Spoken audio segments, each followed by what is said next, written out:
మనతో హైదరాబాద్ స్థానిక సంస్థల ఎమ్మెల్సీ బీజేపీ అభ్యర్థి గౌతమ్ రావు ఉన్నారు. వారి యొక్క స్ట్రాటజీ ఏ విధంగా ఉండబోతుంది, ఈ ఎన్నికల్లో వారికి గెలుపు అవకాశాలు ఏ మేరకు ఉన్నాయి, వారి మాటలు తెలుసుకునేటువంటి ప్రయత్నం చేద్దాం. సార్ చెప్పండి, మీకు అధిష్టానం మిమ్మల్ని అభ్యర్థిగా ప్రకటించింది, మీరు ఎలా చెప్తున్నారు? పార్టీ ఇన్ని సంవత్సరాలు ఒక కార్యకర్తగా పనిచేసినందుకు ఈ యొక్క అవకాశం ఇచ్చినందుకు నేను సంతోషంగా ఉన్నాను. కాబట్టి పార్టీ అయితే నిర్ణయించిందో తప్పకుండా ఆ పనిచేసేటువంటి విధానం ఈ పార్టీలో ఉంది. కాబట్టి ఆ విధంగానే ఈ అవకాశాన్ని తప్పకుండా సద్వినియోగం చేసుకుంటాను. ఏదైతే ఓటర్లను కనుక చూసినట్లయితే హైదరాబాద్ స్థానిక సంస్థల్లో బీజేపీకి అనుకున్నంత సంఖ్యా బలం లేదు, అయినా కూడా మీరు బీజేపీ నుండి పోటీ చేసినటువంటి పరిస్థితి ఏ విధంగా గెలుస్తా అని చెప్పేసి అనుకుంటున్నారు?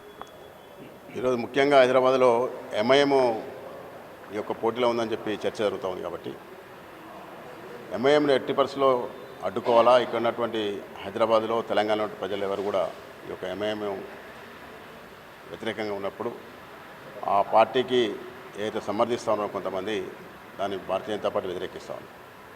కాబట్టి ఈరోజు ఒకటే ఎంఐఎం భారతీయ జనతా పార్టీ అభ్యర్థిగా నేను ఒకటే అడుగుతాము. ఈరోజు ఉన్నటువంటి అందరి ఓటర్స్ను కూడా వాళ్ళు ఇర్రెస్పెక్టివ్ ఆఫ్ పార్టీస్.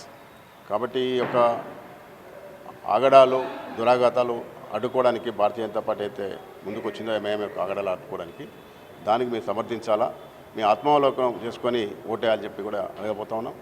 తప్పకుండా ఈరోజు వాళ్ళకి ఇచ్చినటువంటి మ్యాండేట్ కూడా ఇక్కడ ఉన్నటువంటి హైదరాబాద్లో ఉన్నటువంటి ప్రజలు కూడా ఎంఐఎంకు వ్యతిరేకంగా ఇచ్చినారు, కానీ ఎంఐఎంని సమర్థించుకోలేదు. కాబట్టి ఈరోజు గెలిచినప్పుడు కూడా ఆ విధంగానే వాళ్ళకు వచ్చినటువంటి అవకాశంలో కూడా దాన్ని ఆ విధంగా ఆలోచన చేసి ముందుకు రావాలని చెప్పి కూడా నేను అడగబోతా ఉన్నాను. ఆ విధంగా తప్పకుండా విజయం సాధిస్తామని చెప్పి ఒక ఆలోచన మాకుంది. ఇక్కడ బీఆర్ఎస్ కాంగ్రెస్ సంబంధించినటువంటి కార్పొరేటర్లు కూడా ఉన్నారు, ఎక్సెప్షన్ సభ్యులు కూడా ఉన్నారు. ఆ పార్టీలను మీరు ఏమైనా అప్పీల్ చేయబోతున్నారా మీకు ఓటేయాలని చెప్పేసి?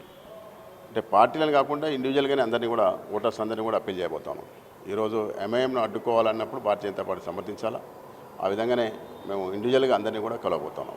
గతంలో బీజేపీ నుండి గెలిచినటువంటి కార్పొరేటర్లు కొద్దిమంది పార్టీ మారినటువంటి పరిస్థితి కూడా ఉంది, వాళ్ళని మీరు ఏమైనా అప్పీల్ చేస్తారు ఈ సందర్భంగా? అందరికీ ఇంతకుముందు గతంలో ఉండి పార్టీ మారినప్పటికీ ఇప్పటికీ ఉన్నప్పుడు కూడా అందరి ఓటర్స్ ఉన్నారు, అందరినీ కూడా ఎంఐఎంను అడ్డుకోవాలంటే భారతీయ జనతా పార్టీ సమర్థించాలా. కాబట్టి మాకు సమర్థించుకుంటూ ఓటేయాలని చెప్పి తప్పకుండా అందరినీ అడగబోతాం. కాంగ్రెస్ అదేవిధంగా బీఆర్ఎస్ కాదని చెప్పేసి, ఆ పార్టీ యొక్క లైన్ కాదని చెప్పేసి కార్పొరేటర్లు మీకు ఓటేస్తారని చెప్పేసి మీరు భావిస్తారు? చూద్దాం, రాబోయేటువంటి రోజుల్లో ఏ విధంగా పరిణామాలు ఉంటాయో మీరే చూస్తారు. తప్పకుండా మాకుండేటువంటి ప్రణాళిక మాకుంది.